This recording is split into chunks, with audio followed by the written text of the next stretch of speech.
கிறிஸ்துவுக்குள் அன்பான தேவனுடைய பிள்ளைகளே, கர்த்தருடைய அன்பின் நாமத்தில் உங்களை வாழ்த்துகிறேன். நீங்கள் சுகமாயிருக்க வேண்டும் என்று உங்களுக்காக ஜெபிக்கிறேன். கர்த்தர் தாமே தமது பரிசுத்த முகத்தை உங்கள் மேல் பிரகாசிக்க பண்ணி கிருபையாயிருப்பாராக. பிரியமான தேவனுடைய பிள்ளைகளே, அநேகர் நம்ம நினைக்கிறோம், நான் எவ்வளவோ அழுது ஜெபிக்கிறேன் ஐயா, ஆண்டவர் இறங்கவே மாட்டேங்கிறாரே.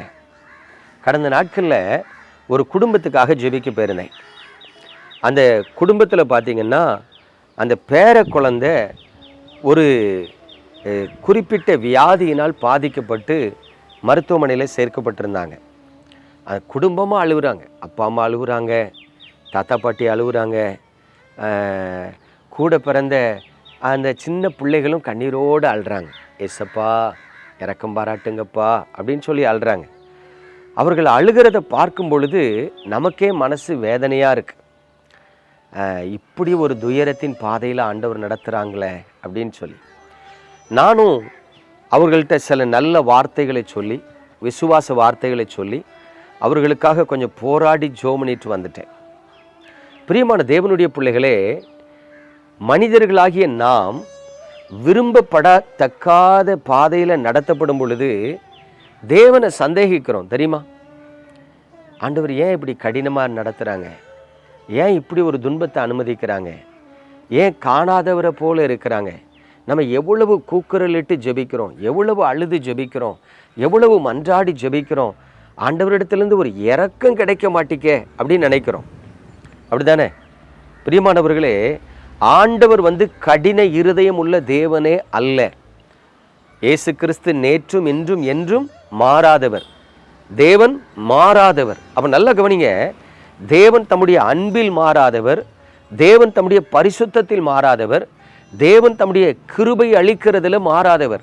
அப்படி இருக்கும் பொழுது நாம் துயரப்படும் பொழுது, நாம் துக்கப்படும் பொழுது, நம்ம பாடுகளை அனுபவிக்கும் பொழுது ஆண்டவர் காணாதவராக இருப்பாரா?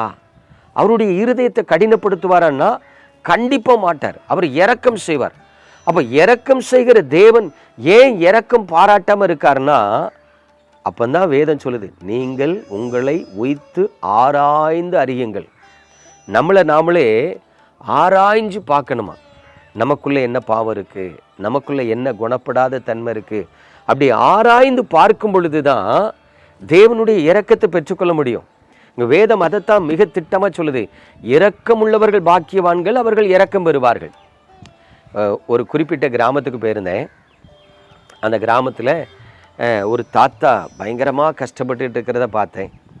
அப்போது அவர் கஷ்டப்படுறத பார்க்கும்போது எனக்கு கொஞ்சம் சங்கடமாக இருந்துச்சு. அப்போ நான் அவர் கையில் ஒரு 1000 ரூபா கொடுத்து இதை வச்சுக்கிடுங்க தாத்தா அப்படின்னு சொல்லி கொடுத்தேன்.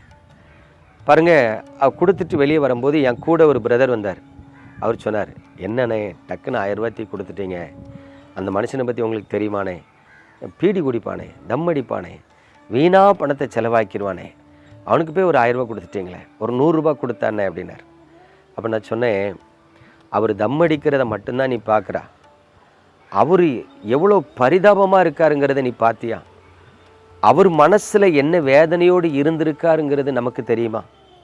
அவர் எதை எதிர்பார்த்து கொண்டு இருப்பாருங்கிறது நமக்கு தெரியுமா? ஒரு 1000 ரூபா கொடுக்கறதுல நான் குறைஞ்சி போயிட மாட்டேன். அந்த 1000 ரூபாய் வாங்குறதுனால அவர் பெரிய பணக்காரனாக ஏற்பட மாட்டார். ஒருவேளை 50 ரூபா 100 ரூபா இருந்தால் சாப்பிட்றதுக்கு வழி இல்லைன்னு சொல்லி தம் அடிக்கலாம். 500 ரூபா 1000 ரூபா இருந்தால் ஒரு 2-3 நாளைக்கு நல்ல திருப்தியாக சாப்பிடலாம்னு நினச்சி அவர் சாப்பிடலாம். யாருக்கு தெரியும்? நம்ம நல்லதை நினைப்போமே அப்படின்னேன். உடனே அவர் சரிண்ணே நீங்கள் சொன்னால் சரியாக இருக்கும் அப்படின்ட்டு வந்தார். நான் ஒரு காரியத்தை யோசித்து பார்க்கிறேன். இன்றைக்கு நம்ம என்னதான் தேவனை அறிந்தவர்கள் என்று சொல்லி கொண்டாலும், என்னதான் நாம் ஜெபிக்கிறவர்களா வேத வாசிக்கிறவர்களா இருந்தாலும், நம்முடைய கண்களுக்கு முன்பு ஒரு மனிதன் கஷ்டப்படுகிறத பார்த்தா கண்டுக்காம தான் போகிறோம். தெரியுமா? அவன் பாவத்தில் அப்படி இருக்கான், அவன் கொழுப்பு பிடிச்சவன் அப்படி இருக்கான், அவனுக்கு போய் இரக்கம் பாராட்டணுமா? பாருங்கள், நம்முடைய இருதயத்தை கடினப்படுத்துகிறவர்களா இருக்கிறோம்.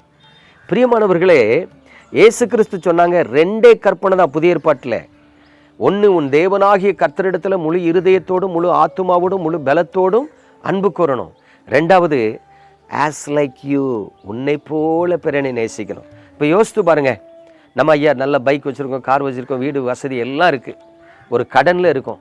யாருக்காவது தெரியுமா? எனக்கு தெரிஞ்ச ஒரு டீச்சர் கடன் பிரச்சனையில் அழுதுகிட்டே வருவாங்க. நான் உங்களுக்கு ஜோமணி விடுவேன். டிசம்பர் மாதம் அந்த டீச்சருக்கு ஒரு 1000-2000 கொடுப்பேன். யோசித்து பாருங்கள், டீச்சர் அரசாங்க சம்பளம் வாங்குறாங்க. அவங்க சொல்கிறாங்க 75,000 எனக்கு சம்பளம் வருது பிரதர். ஆனால் 3 நாளில் எல்லா கடனுக்கும் வட்டிக்கும் போயிடும். நான் 5ஆவது நாள் 6ஆவது நாள்லேருந்து என் கூட வேலை பார்க்குற டீச்சர்ஸ்கிட்ட கடன் வாங்குவேன். அந்த கடன் வாங்கி திரும்ப ஓடும். திரும்ப சம்பளம் வாங்கினா நான் கடன் அடைச்சிடுவேன். அழுறாங்க. என்ன தப்பு பண்ணேன்னு தெரில, எப்படி ஞானம் இல்லாமல் நடந்தேன்னு தெரில. யோசித்து பாருங்கள், அவர்கள் வடிக்கிற கண்ணீரை பார்க்கும் பொழுது நம்ம இருதயத்தை கடினப்படுத்தலாம். 75,000 சம்பளம் வாங்குறாளா, வாங்கிட்டு அவ்வளோ கடனில் இருக்காளா, அவளுக்கு எதுக்கு நம்ம கொடுக்கணும்னு நினைக்கிறோம். யோசித்து பாருங்கள், நீங்கள் 1,00,000 சம்பளம் வாங்கிட்டு மாதம் ஒரு 60,000 கடன் கொடுக்குற நிலையில் இருக்கீங்க. உங்களுக்கு சங்கடமாக இருக்குமா, சந்தோஷமாக இருக்குமா? கொஞ்சம் யோசித்து பாருங்கள். உன்னை போல பிறனை நேசிந்தானே ஆண்டவர் சொன்னார். அப்போ கவனிங்க, இன்னைக்கு ஆவிக்குரிய வாழ்க்கையில் அநேக தேவ பிள்ளைகள் அவர்கள் கடந்து போகிற கடினமான பாதையில் தேவனுடைய இரக்கத்தை பெறாமல் இருக்கிறதுக்கு காரணம் என்னன்னா, மற்றவர்களுக்கு இரக்கம் பாராட்டாத இருதய கடினத்தோடு வாழ்கிறது தான். தயவு செய்து தேவனுடைய பிள்ளைகளே, ஜெபிக்கிற நீங்கள், விசுவாசிக்கிற நீங்கள், கர்த்தரை நேசிக்கிற நீங்கள், உங்கள் இருதயத்தில் கடின இருதயம் உள்ளவர்களாக இருக்கக்கூடாது. மற்றவங்களை பார்க்கும்போது அவனுக்கு வீடு வாசல் நல்லா இருக்குது, மற்றவனை பார்க்கும்போது அவன் கூட பிறந்த அண்ணன் தம்பி அக்கா தங்கச்சிலாம் நல்லா இருக்காங்க, அது நமக்கு தேவையில்லை. அவன் சாப்பிட கஷ்டப்பட்டுட்டு இருக்கான். அண்ணன் தம்பி அக்கா தங்கச்சி நல்லா இருந்தால் எல்லாரும் கொடுத்துருவாங்களா? எல்லோரும் கொடுக்க மாட்டாங்க. உங்களை மாதிரி அவங்களும் என்ன நினைப்பாங்க, வேலைக்கு போக வேண்டியதானே, கஷ்டம் எல்லாருக்கும் தான் இருக்குது அப்படின்னு அவர்களும் தங்கள் இருதயத்தை கடினப்படுத்தலாம்ல. தயவு செய்து தேவனுடைய பிள்ளைகளை இரக்கம் உள்ளவர்களாக இருங்க. நீங்கள் இரக்கம் செய்கிற மனதுடையவர்களாக இருங்க. நீங்கள் மற்றவர்களுக்கு இரக்கம் பாராட்டினால் கர்த்தர் உங்களுக்கு இரக்கம் பாராட்டுவார். இரக்கம் உள்ளவர்கள் பாக்கியவான்கள், அவர்கள் இரக்கம் பெறுவார்கள். அப்போ உங்கள் வாழ்க்கையில் நீங்கள் மற்றவர்களுக்கு எப்பொழுதும் இரக்கம் பாராட்டுகிற சுபாவத்தோடு இருக்க பழகுங்க.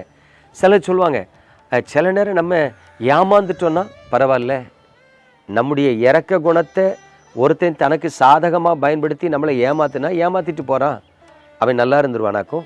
கண்டிப்பாக நல்லா இருக்க முடியாது. அப்போ தேவனுடைய பிள்ளைகளே, ஆராய்ச்சி செய்வது தேவ பிள்ளைகளின் வேலை இல்லை, அன்பு செலுத்துவது தான் தேவனுடைய பிள்ளைகளின் வேலை. அன்பு செலுத்துவோமா? கிருபை நிறைந்த எங்கள் அன்பின் பரலோக தகப்பனே, பரிசுத்தமான இந்த காலை வேளையில் உங்கள் சமூகத்தில் எங்களை தாழ்த்துகிறோம். உங்களுடைய பிள்ளைகளுக்காய் ஜெபிக்கிறேன். நல்ல வார்த்தைகளை, கிருபையுள்ள வார்த்தைகளை உங்களுடைய பிள்ளைகளுக்கு கொடுக்கும்படி உதவி செய்தீரே. இந்த செய்தியை கேட்கிற ஒவ்வொருவரும் இரக்கமுள்ளவர்களாய் மாறட்டும்.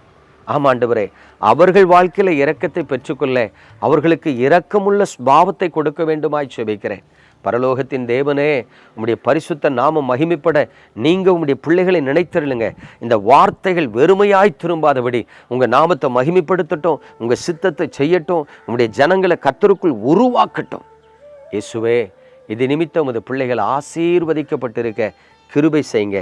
இயேசு கிறிஸ்துவின் அன்பின் நாமத்தில் பிதாவே, ஆமென்.